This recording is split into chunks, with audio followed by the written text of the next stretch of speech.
solving right triangles, which we have been doing.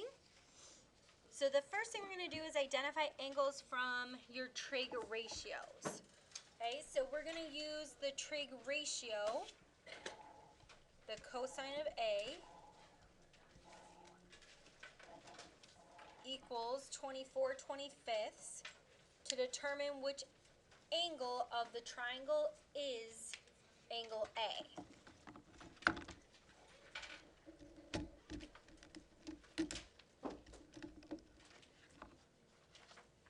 And still keep your homework handy. After we do our notes, we'll check that, okay? All right, so first let's write down what we know about cosine. Okay, remember in SOHCAHTOA, which maybe we should write at the top here. Okay, SOHCAHTOA, the cosine is going to be the ka. Yep, so that means the cosine of some angle, in this case they used A, so we will use A as well. That's going to be the adjacent over the hypotenuse, which is how we get the A over H. Okay, so the C stands for the cosine, the A stands for the adjacent, the H stands for the hypotenuse. Okay, so the cosine is the C in ka. A and H, A over H. Okay, so we know what the cosine of A should equal. It should equal 24/25. So what we're going to do is find the cosine of these two angles and see which one is going to equal 24/25. Okay, so let's start with angle 1. So see how they labeled angle 1 and angle 2? You'll only have to check the two non-right angles, okay, not the right angle. Okay, so the cosine of angle 1 is equal to the adjacent over the hypotenuse. So if we're doing angle 1, you want to find your adjacent by finding what leg is right next to it. Okay, and Hope, what leg is right next to angle 1? Yeah, the 1.4. So that's your adjacent. And then we know the hypotenuse is always across from the right angle. So we have 1.4/5. Now remember, when we have fractions, we don't want any decimals in them. So I have a decimal in that. What can I do to this fraction to move it over? Okay, so you're going to multiply by 10/10. Because if you're multiplying by 10/10, it's like you're multiplying by 1. And if you're multiplying by 1, anything times 1 is just what? Itself. So you're not changing the value at all. Okay, so if you multiply by 10, that's going to move your decimal one place to the right. So this would give us 14/50. What goes into both 14 and 50? 2. So if I divide by 2, I'll get 7/25, okay, which is obviously not 24/25. So let's go ahead and check angle 2. So the cosine of angle 2, now we're looking at a different perspective. Because when you have angle 2, the adjacent side is now going to be the 4.8, because that's the leg that's closest to 2. So you're going to have 4.8/5. The hypotenuse is going to stay the same. So just like we did with the first one, we're going to multiply by 10/10. That will give us 48/50. Okay, and what goes into 48 and 50? 2. So if we cut them in half, 24/25. Yay!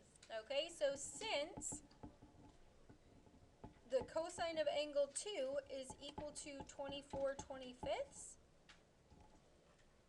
angle 2 is going to be angle A.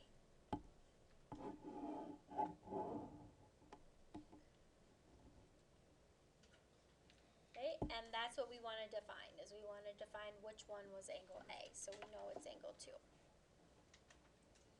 Okay, now again, what we're going to learn today is going to be something you're going to keep using. This is no different. So we have what's called inverse trigonometric functions. Okay, and you've actually done a lot of things with inverses. You probably just didn't think of them like that. For instance, when you decide to solve an equation and you divide, it's because division is the inverse of multiplying. Okay, when you decide to add a number over, it's because that's the inverse of subtracting. So if you want to undo a trig function, what you're going to do is use the inverse sign. Now here's the symbol. Okay, you have a superscript of -1. This is called the inverse of sign. Okay, so this part here is the inverse of sign. So I want you to look and see what happens. See how in the sign of A, it's going to equal x? But then when I do the inverse, look at what I have. Now I'm doing the inverse of x, and that's going to equal A. So what's happening with our inputs and our outputs? If I have my input is A, my output is x, here I'm plugging in x and I'm getting out A. So they're just switching. Okay, so whenever you are finding an inverse, okay, the inputs and the outputs are going to switch.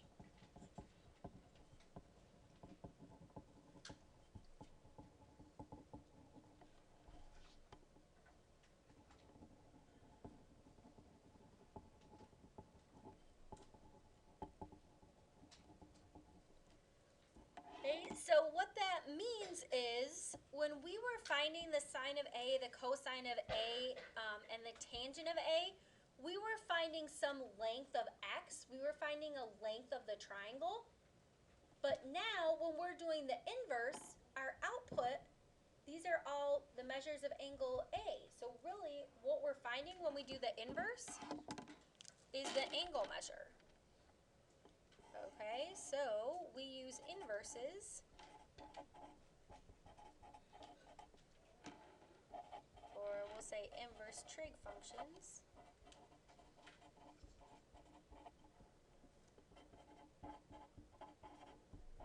to find angle measures. Okay, this was the inverse of cosine, and this is the inverse of tangent.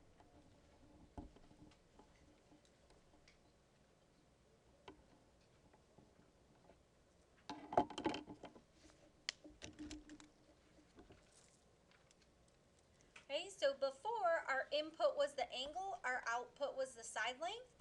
Now our input is going to be the side length, and then our output is going to be the angle.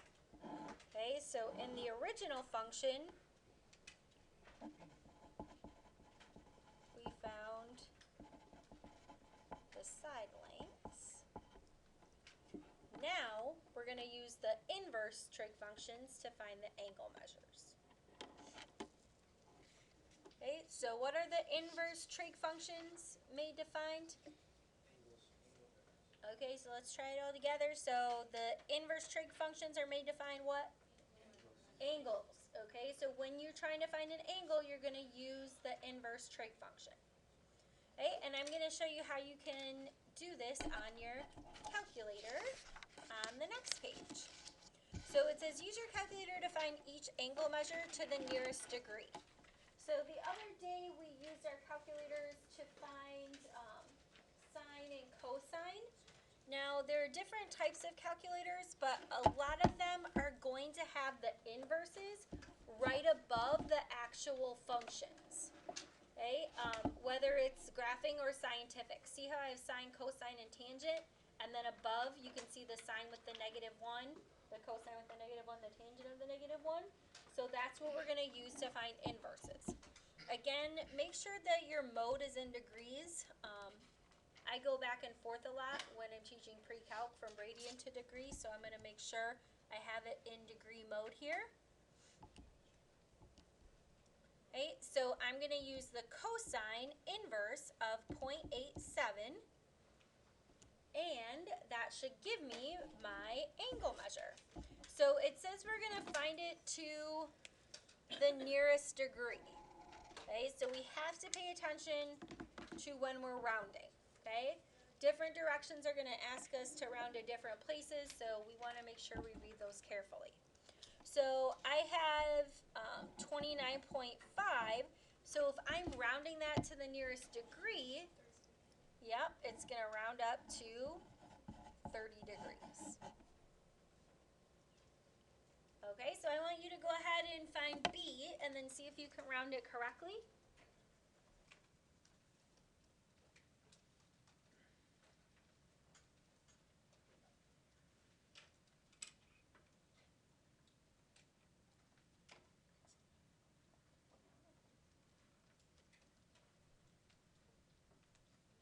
Okay, so Ella, when you did the sign inverse, what'd you get? 0.58. That. Did you get point or was it the? Oh wait. Was it 58 point? Oh yeah, 58 points. Sorry. Okay. So it goes 58. Good. So it was 58.2, and then because it was 0.2, we're gonna go ahead and keep it at the 58 degrees. Okay. Remember, if it's 4 or below, it's always just the very next number you're looking at. Okay. If it's 4 or below that very next number, you're gonna keep it, and then if it's 5 or above, that's when you're gonna round up. All right. So now we can start to do some problem solving. So we're going to find the unknown measures. We are going to round the lengths, this time to the nearest hundredth, which is how many places after the decimal? 2. And we are going to round angle measures to the nearest degree. Okay, so the lengths are to the nearest hundredth, but the angle measures are to the nearest degree. Okay, so we have 2 different sets of rounding there. So first let's organize our thoughts and let's just see what is unknown and what do we know. Okay, so first let's do what is unknown, since that's what we're trying to find. We're trying to find the unknown measures. Okay, so what is unknown?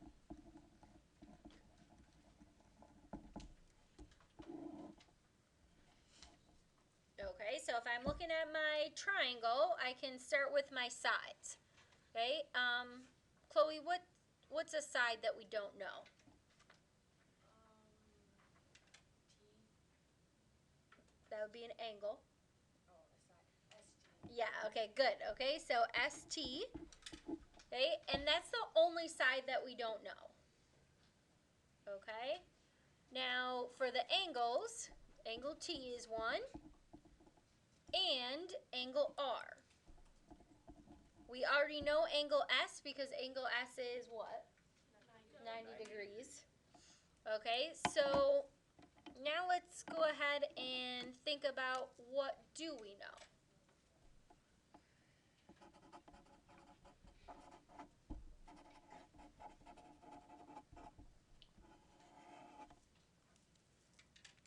Okay, so we know that this triangle, SRT, is a right triangle. If it's a right triangle, what's something we can use to find side lengths? Pythagorean theorem, right? Okay, so SRT is a right triangle, which means we can use the Pythagorean theorem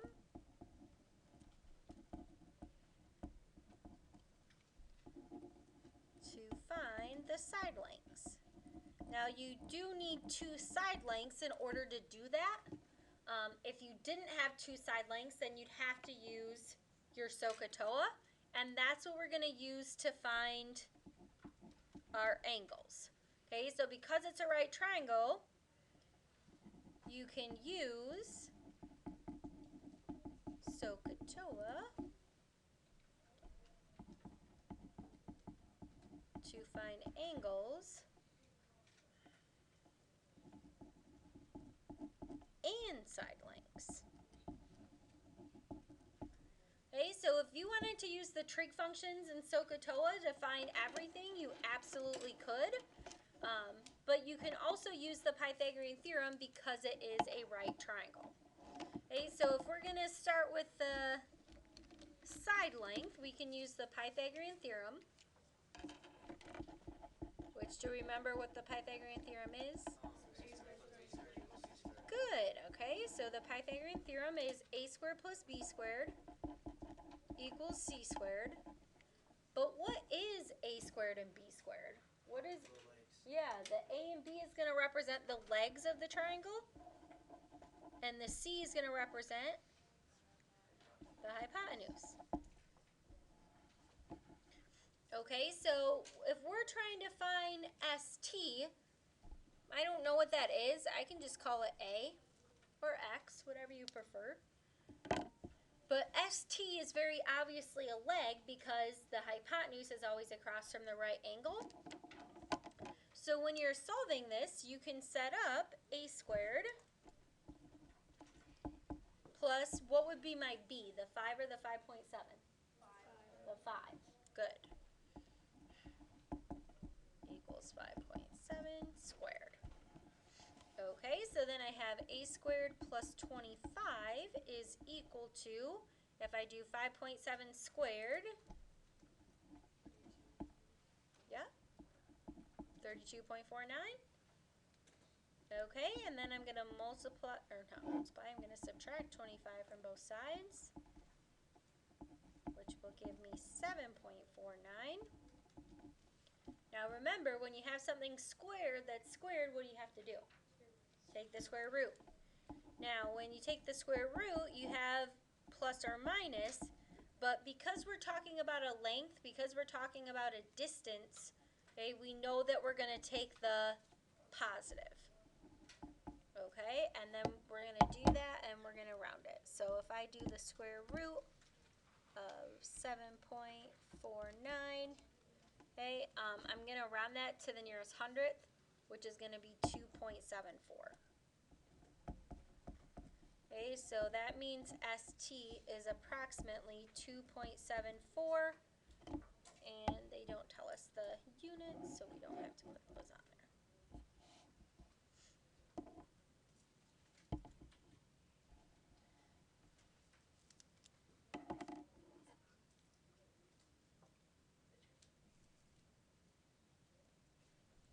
Okay, now, how do I know that I have to use the Pythagorean theorem right now and I can't use SOHCAHTOA to find this side? But you don't have another angle. Okay, so sometimes you might be given one side and two angles. If you're given one side and two angles, then you're going to use SOHCAHTOA. If you're given two sides and no angle besides your right angle, then you have to use the Pythagorean theorem. Couldn't you figure out what the angles were without finding out what ST was? Yes. Yep, absolutely. So that's what we're going to do next. And yep, you could find, it doesn't matter what order that you find them in. Okay, so I just chose to find the side length first, and now we're going to find our angles. Okay, so that's going to be your side length. So let's find angle R. Okay, so I can set up, if I'm trying to find angle R, let's look and see what we're given. Okay, and actually, I'll draw this here. Okay, so this is angle R. And then you are given that this side is 5 and this side is 5.7. So if 5 is right next to angle R, that's going to be the adjacent or the opposite? Adjacent. So this is the adjacent. This is across from the right angle, so it's going to be the hypotenuse. So see how I have A and H to work with? That means I'm going to have to use which trig function? Cosine, because cosine is the A and the H. Alright, so then let's set up our equation. So I'm going to set up the cosine, and remember the cosine is of the angle. So what angle am I trying to find? R. So for the cosine of R, that's going to equal the adjacent over the hypotenuse. Okay, so that's the adjacent over the hypotenuse. Okay, and now is where we're going to use the inverse. Okay, so when you do the inverse, this is how we would write it. We would say that the measure of angle R is equal to the cosine inverse of 5 over 5.7. Okay, so you really are taking the inverse of both sides. It's just when you take the inverse of cosine, you'll be left with R. And then when you take the inverse of this side, you're going to calculate it. So we're going to do the inverse cosine of 5 divided by 5.7. Okay, and then it said for the angle measures to round to the nearest degree. Okay, so if I have 28.6, that's going to round to what? 29. Okay, so the measure of angle R is going to be 29 degrees.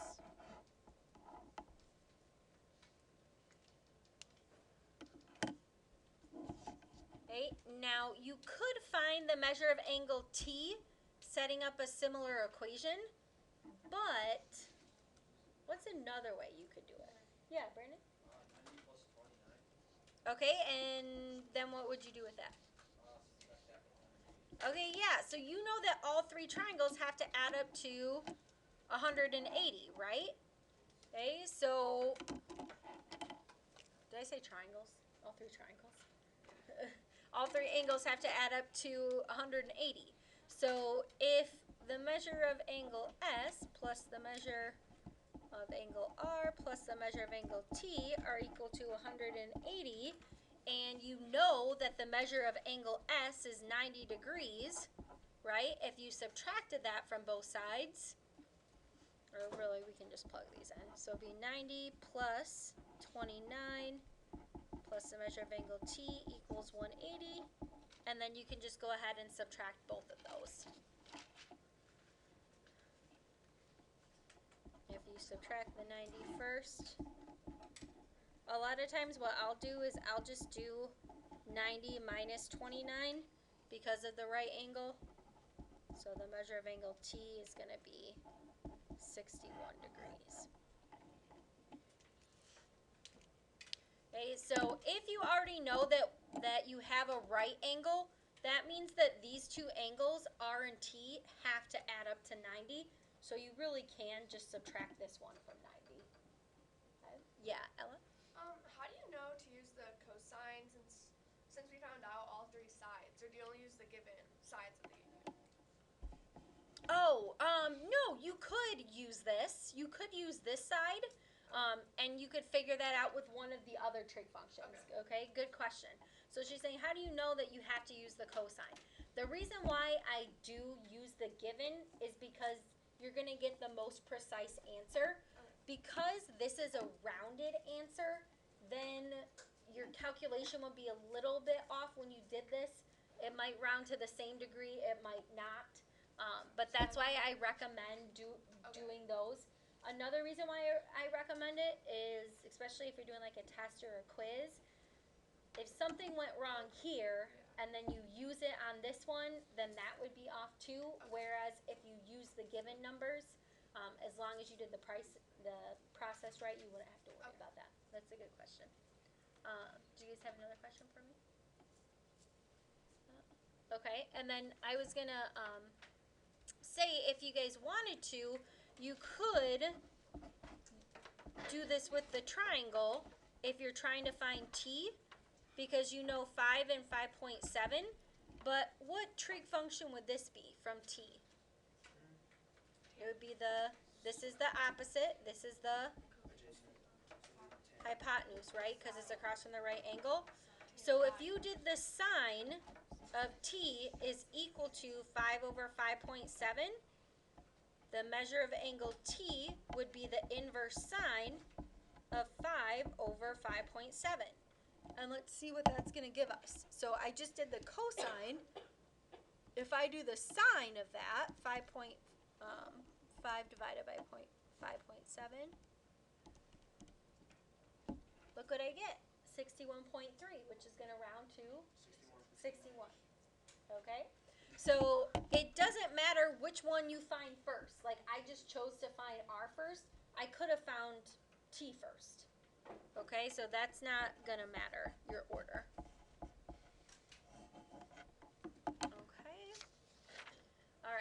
then for tonight, your homework is a worksheet.